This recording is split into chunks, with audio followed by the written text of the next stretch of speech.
Hi, this is your girl Annette, and we are sharing the experiences of Peace Corps volunteers. Before I introduce you to Billy, let me tell you a little bit about Peace Corps, its mission, and its vision. So, the Peace Corps is a service opportunity for motivated change makers to immerse themselves in a community abroad, working side by side with host country nationals to tackle concerns that they may have in their varied communities. Peace Corps' mission and vision is to promote world peace and friendship by fulfilling three goals. One, to help the people of interested countries in meeting their need for trained men and women. Two, to help promote a better understanding of Americans on the part of the people served. And three, which is what this series is all about, to help promote a better understanding of other people on the part of Americans. And today we have Billy, who is going to share his service, where he served, his program, and a couple of other things. How are you today? I'm doing well, Annette. How are you? I am well and excited to hear about your service. Oh my goodness. Well, I guess before I get started with the actual service, I started with with thinking about Peace Corps. One of my biggest regrets from undergrad at Winston-Salem State was never going abroad for like anything. I just kind of stayed, on campus. I did a lot of stuff. I marched in a band, all of that.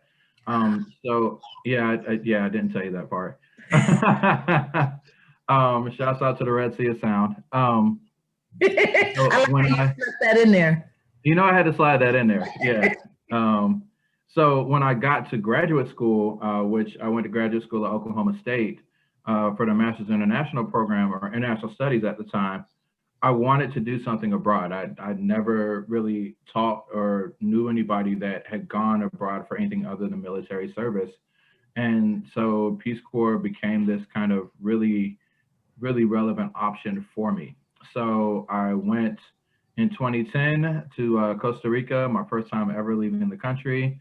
And I was a rural community development volunteer in the northeast corner of Costa Rica in La Aldea de Serapiquí from 2010 to 2012.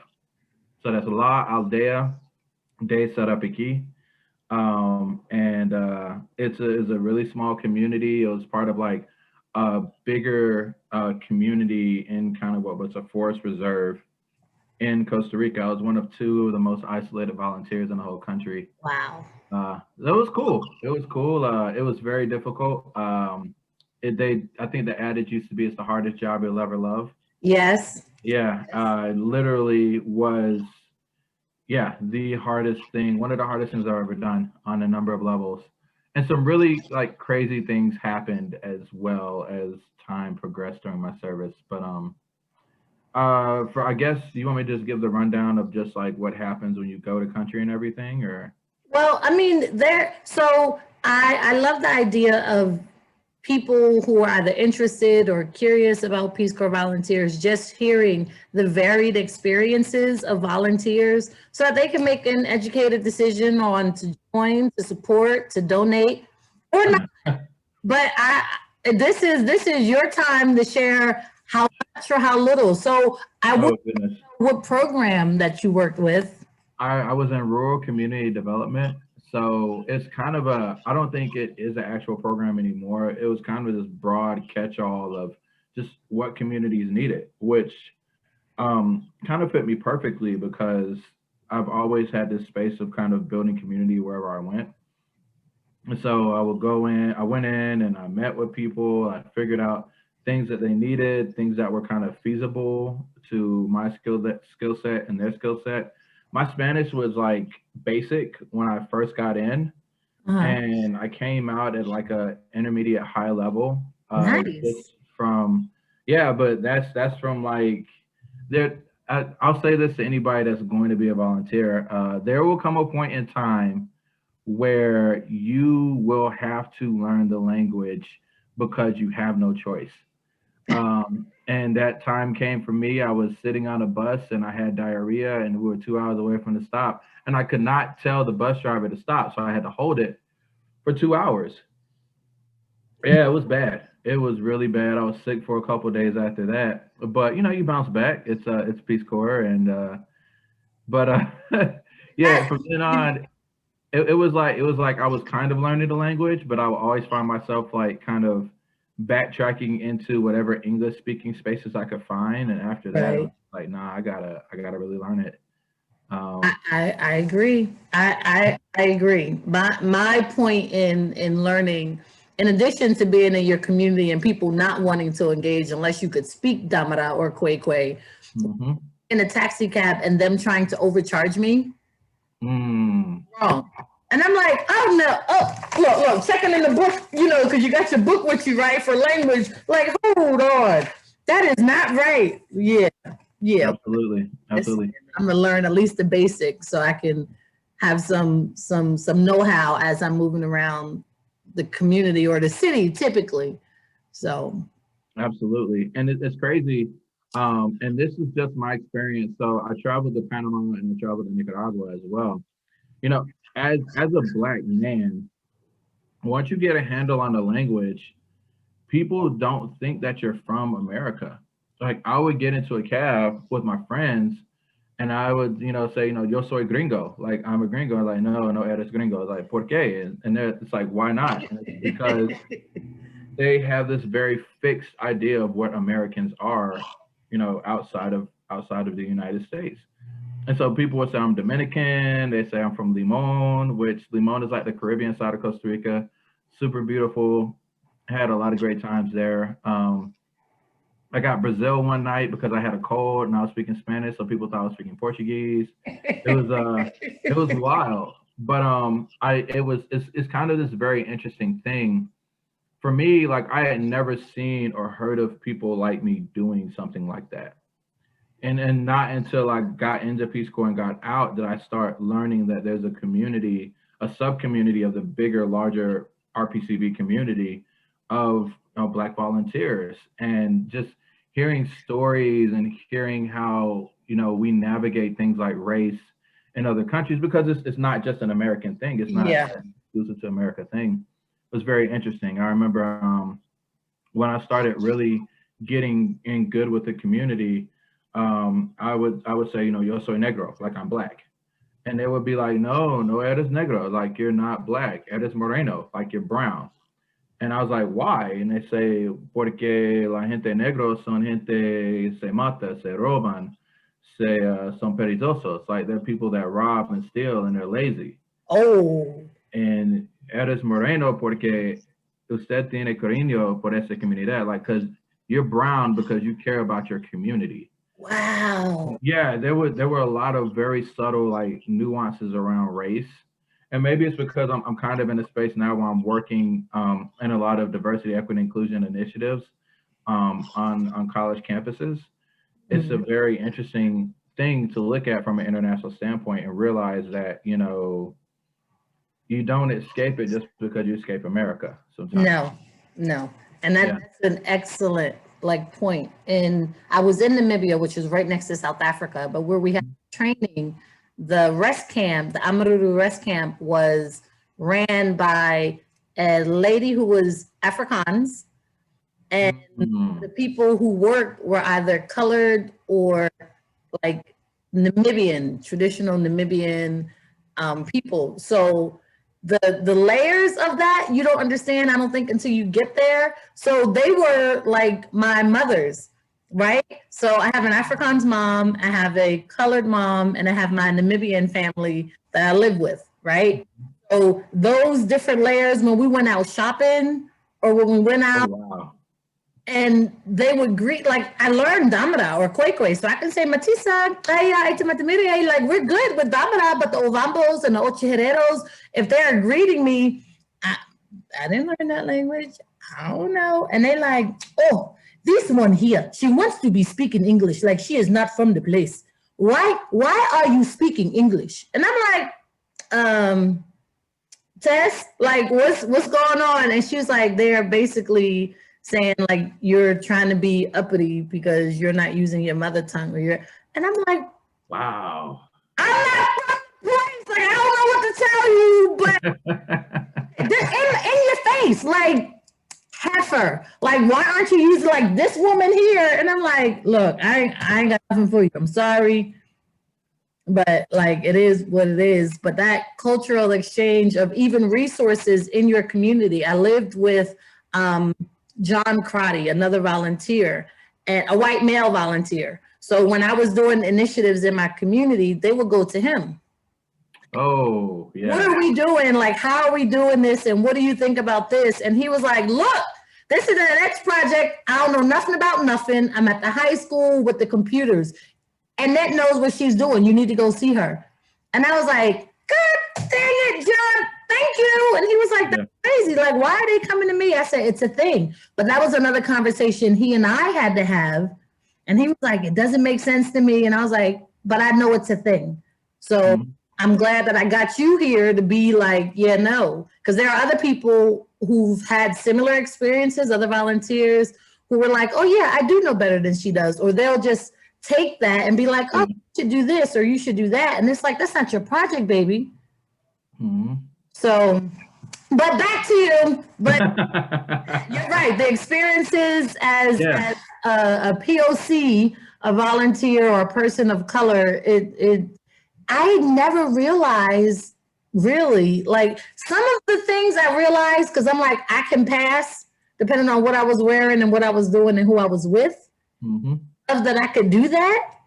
So I got that piece, but some of the other pieces, as I hear volunteers share their experiences, I'm like, I didn't have those issues, or oh my gosh, I couldn't just do that because it was inferred that I was this or I was that. Yeah. Was that part of the concerns that you had in your community as well? So in the community, it was crazy. I had, so certain stereotypes, like I said, along with race, are universal. They're outside of the United States. There was this kind of running joke where all of the wives would ask their husbands to ask me what size boots I wore. And it just became this thing. It was like, Billy, ¿qué detalle su bota? I'm like, ¿por qué? It's like, son grandes. It's like, oh my goodness. And I know it's the wives asking the husbands, and the husbands aren't necessarily thinking anything of it, but it just became like this thing. Like, and the only time, so I had a guy I was mentoring. Shouts out to Aaron Luce. I was mentoring him. He came to my site, and we went out to a party like at the local bar, and it's like the only time I've ever seen women like flock hard to one guy. It's like, this is Billy's friend. You know, Aaron had spent time in Argentina, so his Spanish was like very kind of different and had a little different refinement to it. He could dance.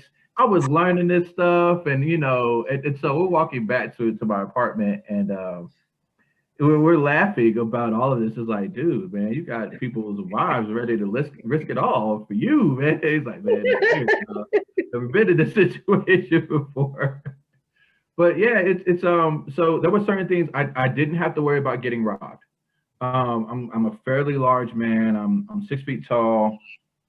I'm 200 and so much pounds. I was like one something back in Peace Corps. But I always dressed like I was like the people around me. So I was always dressed like I was in the campo.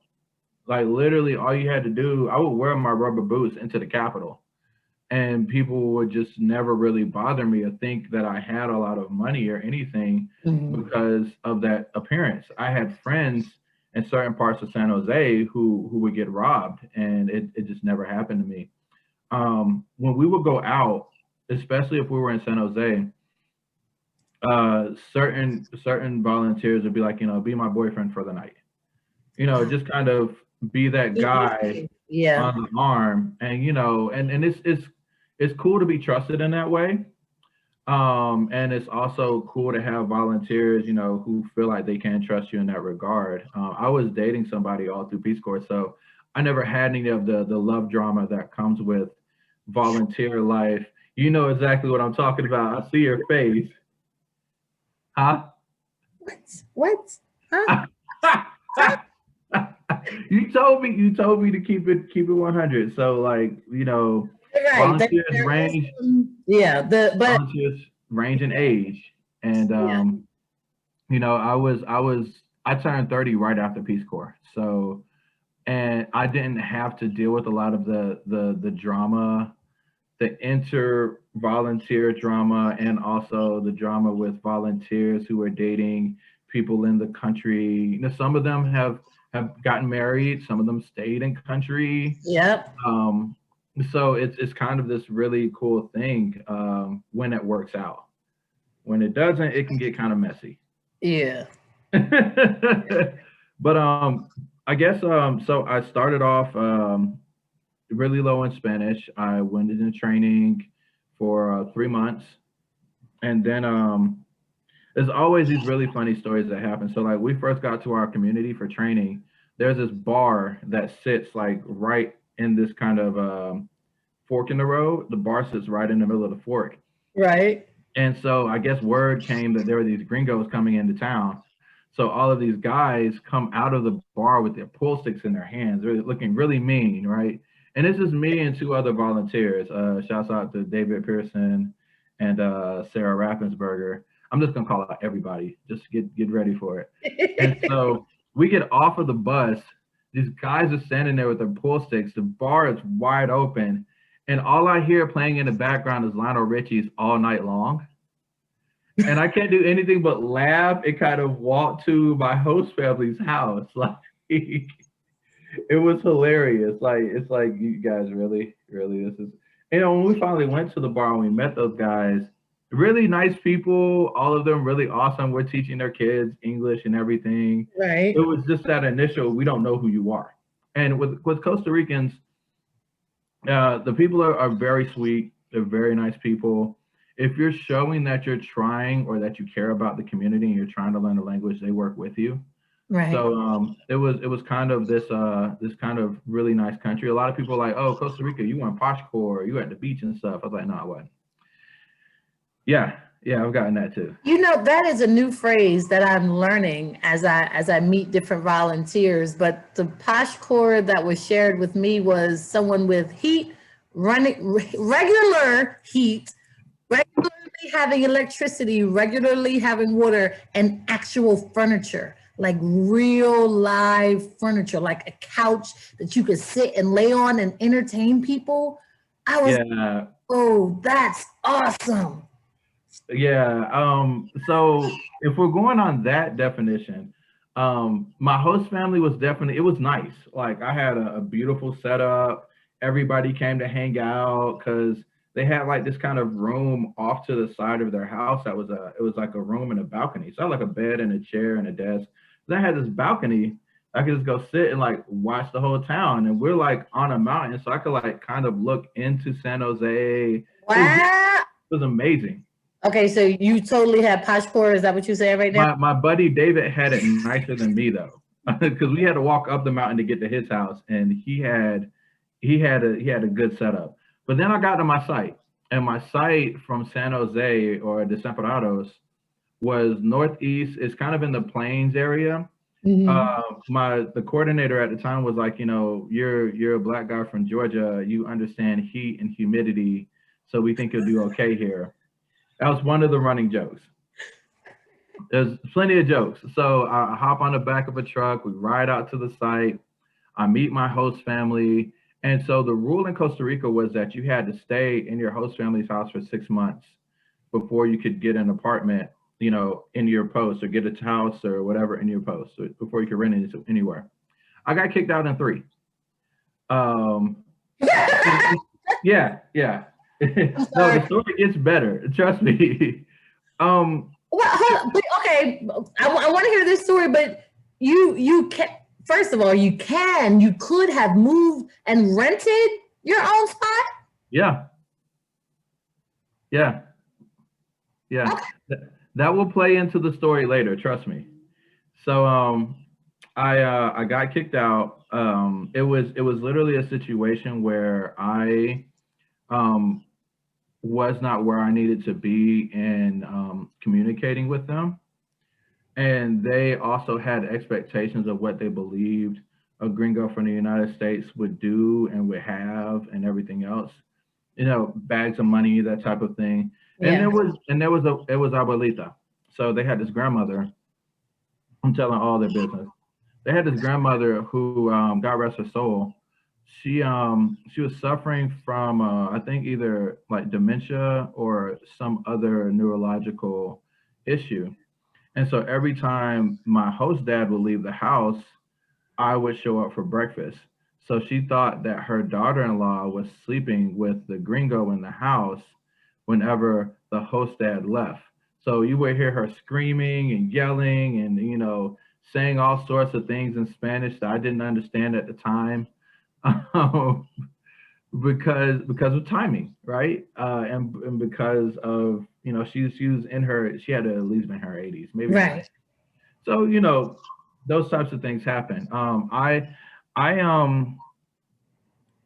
it wasn't a good fit for either of us. Like we're friends now, which that's probably like the latter end of the story I'll tell. But I got I went to a meeting and I was on the agenda, and it was like, what are we going to do with Billy? And basically, my host parents and my host family had kind of said we can't have him live here anymore. And so I went to this meeting, and then my counterpart found out about it, and she like cussed everybody out. So Carolina Castro, you're a real one. I love you. I miss you. But she cussed everybody out, and she really looked out for me. And even to this day, we still talk fairly regularly. Um, but she did that. They decided to put me in an apartment that was kind of, so we had La Puperia, which is like a general store. You can get like eggs and milk and cheese and so on and so forth, all the basics. So there was La Pupe. There was like a small like garage or bodega type garage that had like um, pirated gasoline, and it had the family car. And then there were three apartments like off to the side of that garage, but still kind of connected to that garage. And I lived in one of those apartments, and it was like literally the size of maybe the size of the room that you're in. I had a bed, I had a table, I bought a whiteboard so I could teach English, and I had a sink, and I had like a little bathroom with a shower that had cold water coming out of a PVC pipe. Um, and we had electricity most of the time. If we didn't, you just kind of knew it was time to go to bed if it was at night. And during the day, you just kind of go off and take a walk or something. And I stayed there for about a year and some change. And I would walk around to different parts of the community and teach English in class. I teach English to the adults. We built a park with the high school seniors that still stands today, which is kind of Right. cool, right behind the high school. Um, and it literally, the park thing was, we had a flood and there was like all this driftwood and like all these down trees. And so the kids and we got together and we're like, what are we gonna do with this? And they're like, well, we got to do a senior project. So why not just take all this wood? We can get some chainsaws or some axes. Let's build a park.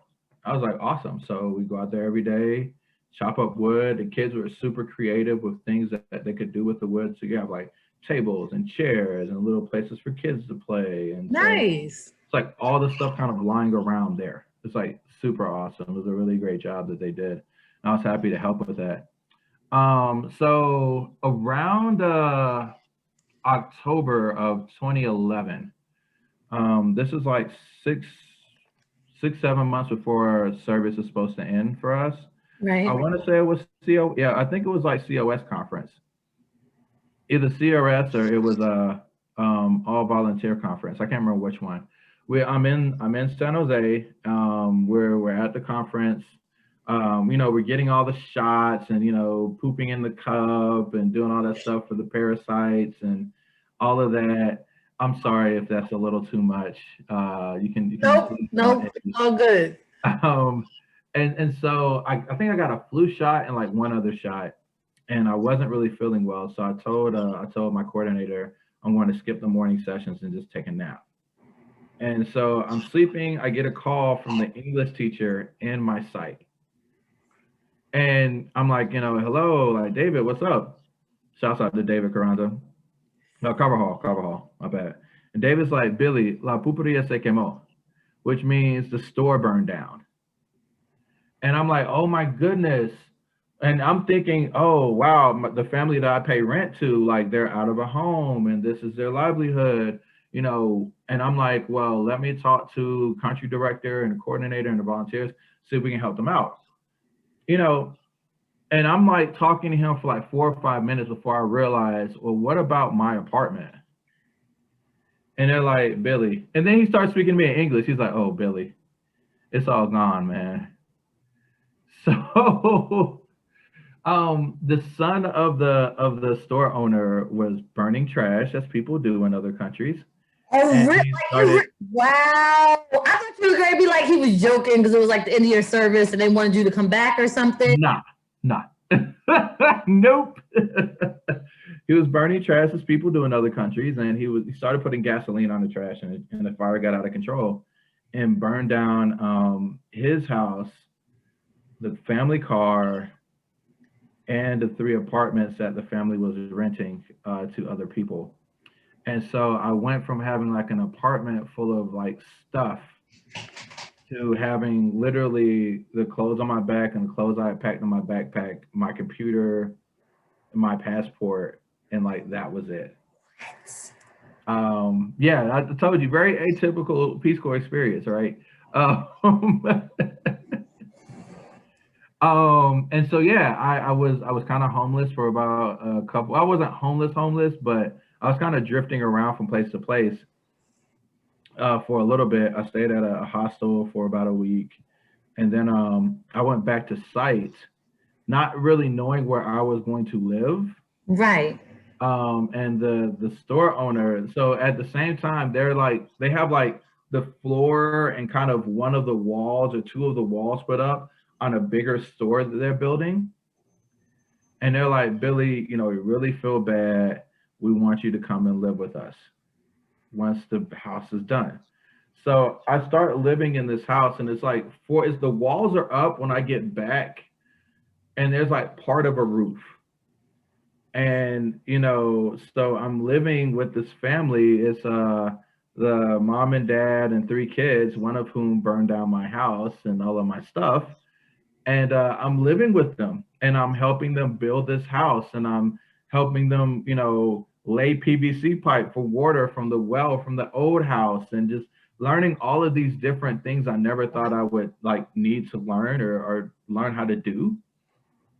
And the running joke at first, because okay, so backtrack to the apartment. It turned out to be one of the best things that happened to me in Peace Corps, and that's very weird to say. But I found that I was spending a lot of time in that space. Like I was doing work, but I wasn't going above and beyond and going over and really trying to engage the community. And that was like my English only bubble. So literally the best thing that happened to me and what happened during the last 7 months of my community was this space where one, they're like, we can't get rid of this dude because we don't kick him out of a house and burn down another house. He ain't leaving until it's time for him to go. And he's really dedicated to the young people in the community. So some other kind of really random things happen. I broke up a fight between a mother-in-law, and a sister in front of their kids. And before the kids wouldn't even talk to me, they didn't want anything to do with me. But after I broke up the fight, which the whole community was watching, and the husband came out of the bar, came down the street and poured beer on me because I stopped the fight between his wife and his mother and his sister. So that happened. I started going to other parts of the community and teaching at other schools, and that happened. And then the house fire thing happened. So it's always, and this is one thing, if you do go to Peace Corps, I will say, never underestimate the amount of or how important the small things are. Like the kindness that you show to a kid in this space could really, push you into a space that helps you to get accepted by your community. And I wasn't one of those guys that came in and was like, well, this place doesn't have internet. We need internet. Nah, it was literally always, what does the community need? And I don't think until that last part of my service, and this is when people started coming to me and being like, Billy, we're really sorry that we didn't understand what you were trying to get out of us to begin with. and we're sorry that we kind of shunned you and pushed you to the side because you really care about us as people. So, all of your project ideas be darned. Like, they do not go there thinking that you're going to be the person that gives them internet. Literally, the country gave them internet because they said Nicaragua might invade because of Isla Calero, which is like a small island, in Rio San Juan. So they wanted to build up infrastructure, and so they gave us internet. And I was like, cool, I got internet. I got a little 3G card. I can put my computer, and I got internet. Cool. Um, so we built the house. I had my own room. I really have to take time to thank like all of Peace Corps of Costa Rica because they put on an auction without me knowing. And it was like silly stuff like, $5 for getting baked goods from this person that bakes really well, that's a volunteer. And I think one of them, my homie Chris, shouts out to Chris Hall. Chris is a runner. Chris runs like hundreds of miles a week, like runner. And so Chris was like, $30, I think it was like 30 or $50. I'll run to Billy's site from my site, which was literally like 70 kilometers away, give him a hug and run back. And he did. He did it. Like it was like, if like one of the beautiful things about Peace Corps is that you get to find these friends and people that become your friends for life.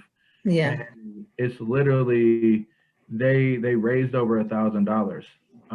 Half of it went to my host family, and they were able to buy like a refrigerator for the family and like stuff to cook with and all of that. And then like the rest went to me to buy a bed, a fan, because it's hot, and clothes. Like literally, it was such a beautiful thing, and it was such an amazing effort by everyone involved. And people from outside of the state, I mean, outside of the Costa Rica and outside of Peace Corps, had donated clothes and had done all of these things, just to kind of get me back on the good foot. I don't know if we've hit 30 minutes. I'm just talking away. We probably have, but I'm enjoying. I have never like just like what? Yeah, Allegra was there. Allegra was in Costa Rica during So that many time. different. Like I got like a gazillion questions, and I do want to keep people engaged. We may have to have a part 2, Billy. That's fine. I mean, if we want to pause right here, you want to ask questions, we can go into the question and answer section now. Well, I mean, okay, so we are you kind of like answered some of the questions, and you encourage other people if they're going to join the mindset. Don't come in thinking you're going to accomplish all these things, and understand it is important to become a part of your community, and where it may take time and all those little steps matter. Remember, those little things count versus the big things that we want or we think we should be accomplishing on our sites, which is kind of sort of like our wrap up typically. But I do have a question in reference to, so the volunteers raised money, but what part did Peace Corps Costa Rica play, like the Peace Corps office play in ensuring that your housing or your site was prepared for you once you got back to your house, which had burned down? Yeah, so they had been talking with my counterpart with Dina Deco, which Dina Deco is like the development ministry of Costa Rica. Mm-hmm. They had been in correspondence with Carolina, who, like I said, she's a real one. They had been in correspondence with her, and she had been out to the community trying to find places for me to stay. And mm-hmm. literally, this family stepped up and was like, "Look, we feel horrible for this. Let us take him in." And it just became this space of, I was uber depressed. I'll be honest. Like, and that's another thing. I'm gonna get off on a tangent here. I'm sorry. So one of the coolest things I learned about my experience, and this may not be everywhere, but it was in Costa Rica. We got 3 counseling sessions, like therapy sessions, for free, which I didn't find out about until I talked to a volunteer, and I was trying to help that person out with their depression, and they were like, "Well, you've been through a lot. You should probably go and unpack." Like, and this so you were there. You were in Costa Rica, 93 to 94, right? No, 2010 to 2012. 2010 to 2012. Oh, yeah. Okay. So they set me up with a therapist. I think I went to like 2 or 3 sessions, and literally did not realize, because a lot of times we things happen to us and we just kind of keep rolling, right? Yeah. And we never necessarily take the time to unpack just kind of the enormity of being in another country, learning another language, being part of a community that's not your own, that doesn't speak your language and has their own nuances and ways of dealing with things, on top of getting kicked out of a family's house, having a fire happen and losing pretty much everything that you had. Um, and I went to counseling because literally my host dad was like, dude, you're not doing anything. You get up, you eat, you go back to your room, you teach a little class. You're not doing anything. And once I got the counseling, and went to therapy in Peace Corps, it really kind of shifted my perspective. And I think the last project that I did was, they turned on internet in our community in like the whole region. And so I just rode around teaching people how to use cell phones and use computers. You'll be surprised how many people don't know their numbers outside of money. Mhm. And so teaching them how to use their numbers, how to make calls to people across the country, teaching, more advanced younger people things about the computer that they can then go and troubleshoot people in their community. Because I was all about kind of empowering people because I'm not going to be here forever. Right. Um, which, turned out to be a real blessing because all of those kids started out on Facebook and now they're on Instagram, but their parents are on Facebook. And Facebook. at first it was like, Billy, teach me how to, make this page for my cow business. And now it's like I'm watching kids that I taught English to graduate from high school or, get good grades. And kids in high school that I played chess with and taught English to are like electricians and nurses. Mhm. And so it's kind of, they always say what Peace Corps volunteering is like, planting a seed for a tree that you never get to see the shade of.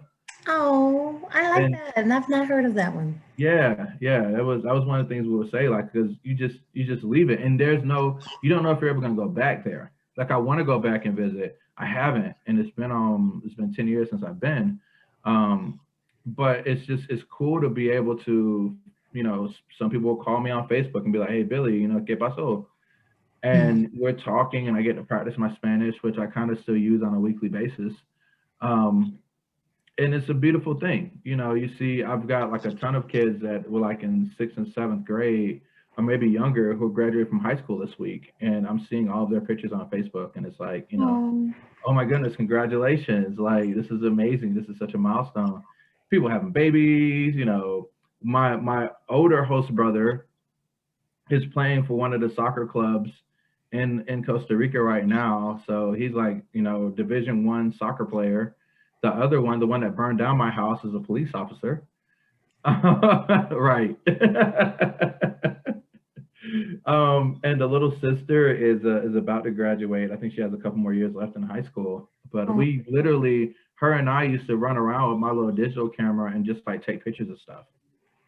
And so that is it's pretty awesome. yeah, it's a beautiful thing. But yeah, I wouldn't have been able to have that impact, especially at the end, had it not been for me, like, you know, getting out of my own way, going to therapy, and really looking after my mental health, which I had not done during service. Some people go in and it's cool, they never leave their site, they're good. Other people, when you're by yourself, yeah, yeah, when you're by yourself, like Yes. it all comes to you. Yeah. And Yeah. that's why it's very important when you go, make friends with the people in your class or in your enclave, and then get to know at least 3 or 4 people in the community that you can really trust, like people that you can go over their house and drink with and they won't try to do anything to you. Just saying, it helps. But now so each community, each volunteer's It's experience different. is different. Each Yeah. community you go into is different. So make sure if you are thinking about considering being a Peace Corps volunteer that because nowadays you can choose where you go. So be Right. of the culture and like some of the things you're going to learn in country because nobody can teach you because it's kind of like on the job training. They can tell you the basics, but there is no possible way that they are going to cover everything. Absolutely. Go with an open mind, be ready to be flexible. And I wish I could remember what Allegra said. I think be fat, flexible, Yes. adaptable, and was it teachable or something else? If I Be teachable. totally share it, but you want to be open and mindful, but you definitely want to get to know your community. Billy, thank you so much for sharing. You know, I'm gonna rewatch this like 50 times. Just You're welcome. I mean, if you have other questions, like I'm cool for a few minutes. My wife and my son are in the other room, and I think he's about to go down for a nap. well, one, if you could change, so you've covered most of the questions that I had listed, but if there was something that you can change or enhance about your service, what would that be? And this will be my last question, I promise. Oh, If you wow. could change or enhance something or both about your service, what would it be? Or would you leave it as is? Oh, wow. I mean, a part of me would leave it as is. Another part of me would feel like if I could go back and tell myself something about my service, it would be um, to just like Allegra said, to be more flexible, to take the time to check in on my mental health more often. Mm. Maybe not have a girlfriend when I went down there, but that's a whole another story, which I'm not going to get into. Because it probably also having a girlfriend probably saved me from a lot of other issues that other volunteers might have ran into. And yeah, just that it's okay to be vulnerable. Like I was vulnerable with people, but not as vulnerable as I could be until later on. You know, and just enjoy it. I think I spent a lot of time kind of in this space of worrying about certain things because of my initial months on post that I didn't enjoy parts of it that I could have. So I would have enjoyed it a little bit more. I probably would have played a little bit more soccer, which yeah, it ended up with a whole bunch of the men kind of picking on me as a goalie. But I kept coming back. That's the biggest thing. Like, you know, you're gonna get knocked down in Peace Corps. Your projects aren't gonna work.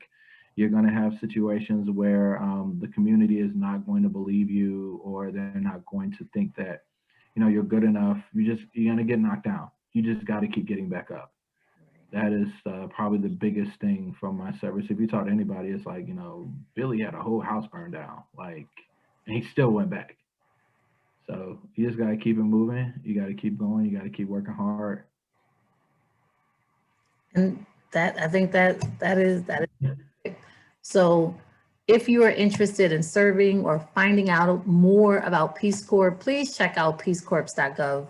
Volunteers are authentically change makers, ready to partner with a variety of communities where we are asked to serve to make a difference.